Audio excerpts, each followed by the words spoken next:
宇野昌磨激動のシーズ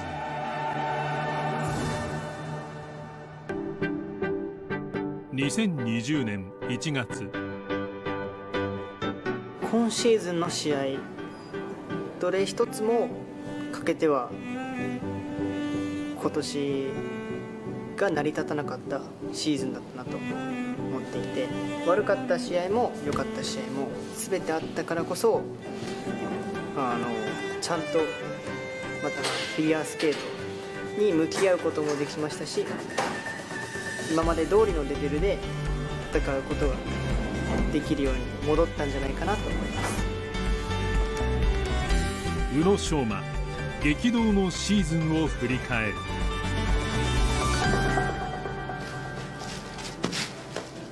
開幕前の7月、今シーズンは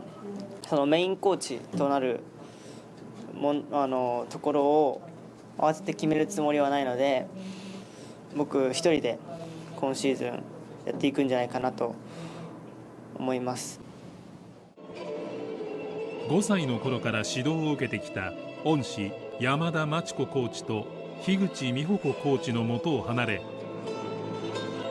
一人で戦っていく意向を示した。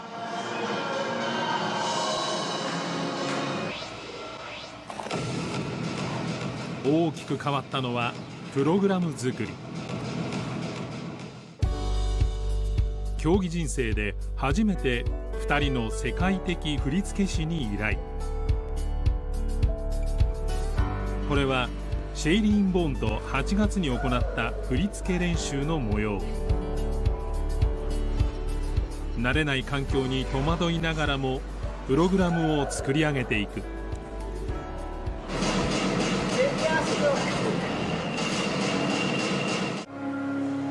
そしてこちらはフリーの振り付け練習。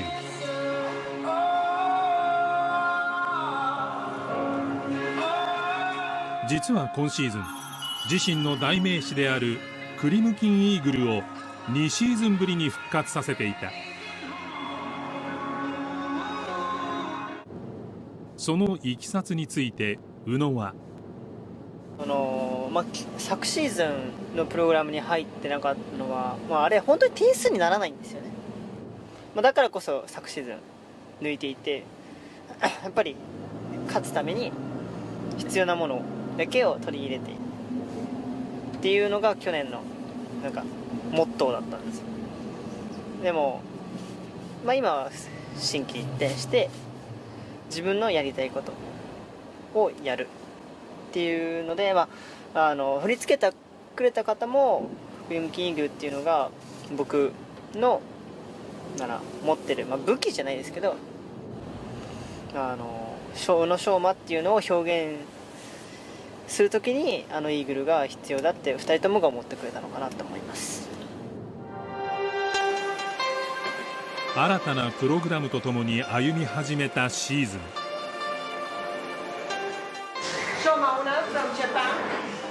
メインコーチを置かずに臨む最初の公式戦となったのが10月のフィンランディア杯だった。試合への向かい方など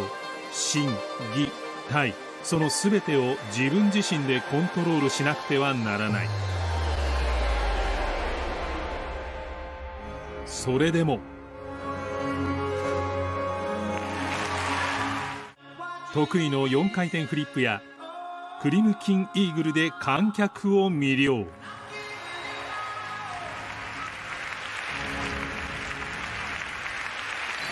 シーズン初戦を優勝で飾り、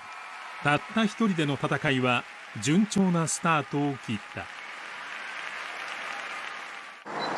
しかし11月のグランプリシリーズフランス大会でその歯車に狂いが生じる。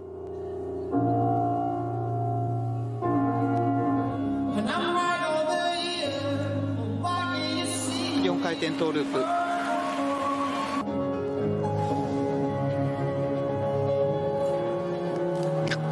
トリプルアクセル、大丈夫か。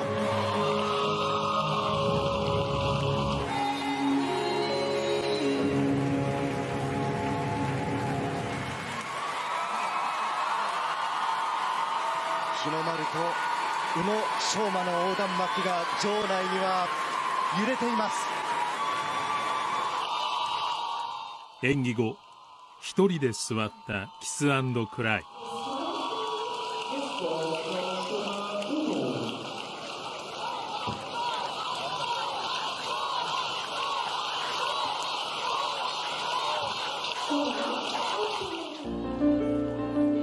シニアデビュー以降自己最低の8位。ファンからの温かい声援に涙が頬を伝った。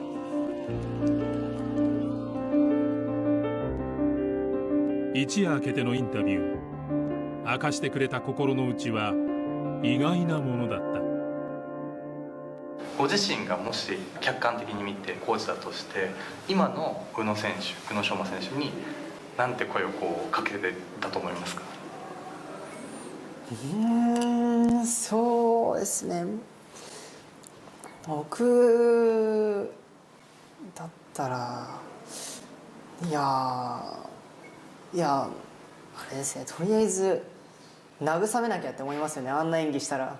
誰でもそう思いますし、しかもなんか決して全く練習してこなかったわけでもなかっ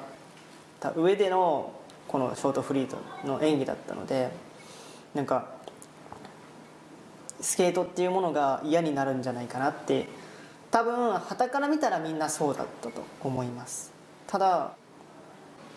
僕本人は決してそういうのはなくて、むしろ久々になんか前を向けたというか、あんだけ失敗してあんだけなんかひどい演技したのに試合に出たいなって思う自分がいます。フランス大会から2週間後のロシア大会。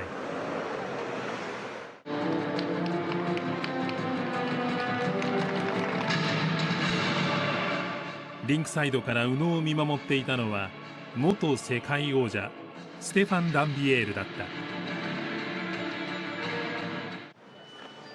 シーズン前にも指導を仰ぐなど、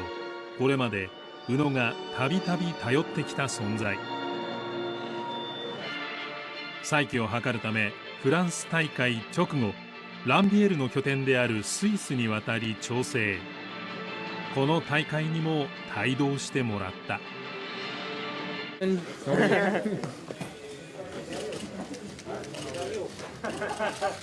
I trust his abilities. I wish him all the best, and we'll work together for this. どんだけ調子悪くてもそれを話す相手がいて、調子がいい時にその気持ちを共感できる人がいるっていうのは、やはり表情にも自然と出るようになりますし、またその表情に出ることによってなんかプラスな気持ちがちょっと増えるのかなって僕は考えます。大きな支えを得て宇野が見せたのは4回転トウルー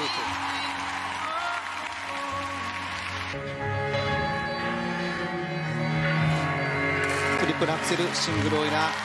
トリプルフリップ、素晴らしいです。どん底だったフランス大会から復調、手応えをつかむ結果となった。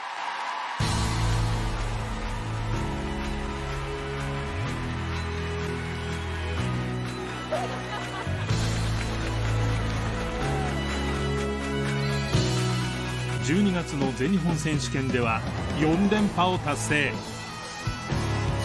しかも長年の目標だった羽生結弦を抑えての勝利だった。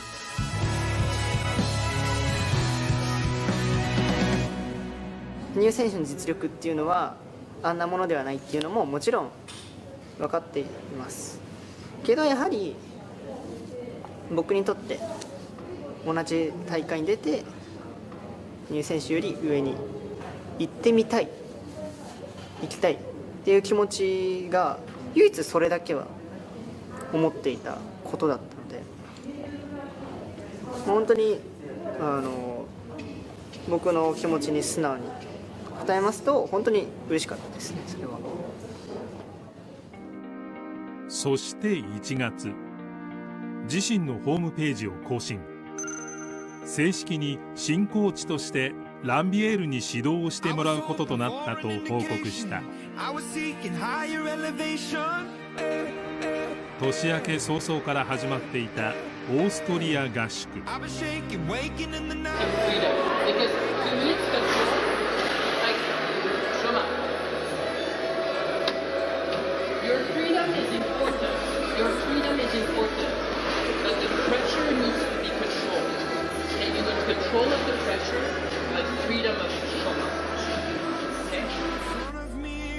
たった一人から始まった激動のシーズンを乗り越えて、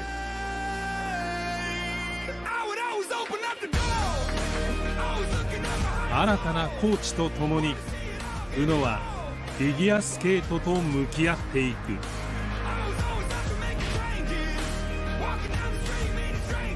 これは1個前のシーズンからなんですけど、スケートを楽しむっていうのがちょっとなくて、やらなきゃっていう責任感、強くなりたいっていうその気持ちが自分を押しつぶしていた。どうしても一歩体を動かなくしていた部分があったかなって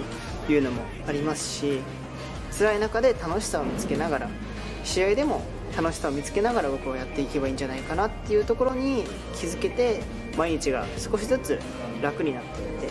自分が頑張っているっていうのを頑張ってるって思わないようになってきました。楽しくスケートをやるっていうことが全てをいい方向に向かせたかなって思います。